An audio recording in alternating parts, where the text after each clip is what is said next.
Hello guys, আসসালামু আলাইকুম। দেখুন কতগুলো টমেটো। তো অনেক টমেটো এনেছে, কিছু ফ্রিজে কেটে রেখে দিয়েছি, আর কিছু এখন টমেটো সস বানাবো। দেখুন আগে একটু কেটে নিচ্ছি, তারপরে সিদ্ধ করব যাতে চামড়াটা ছিলা যায়, ছিলা সহজ হয়, এই জন্য কেটে নিলাম। কেটে সিদ্ধ করে এখন উঠিয়ে নিব। উঠিয়ে ঠান্ডা হলে চামড়াগুলো ছিলে তারপর ব্লেন্ড করব। দেখুন কি সুন্দর চামড়াগুলো কুচকিয়ে আছে, উঠাইতে খুব সহজ হবে। তো আমি ব্লেন্ডার করে নিয়েছি। ব্লেন্ডার করে এখন জালির ভিতরে চালা হচ্ছে।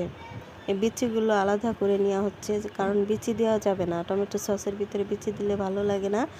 তো এখন দেখুন কি সুন্দর করে চেলে নেওয়া হয়েছে। কালারটাও সুন্দর, পাকা পাকা লাল লাল টমেটো নিলে সবচেয়ে ভালো হয়, কালারগুলো সুন্দর হয়। দেখুন কত সুন্দর।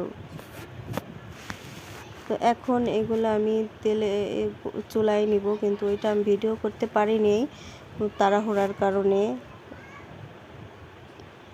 দেখুন বানানো হয়ে গেছে আমার সস, সব কিছু এর ভিতরে দেওয়া হয়েছে, সেটা দেখানো হয় নাই, আর একদিন দেখাবো।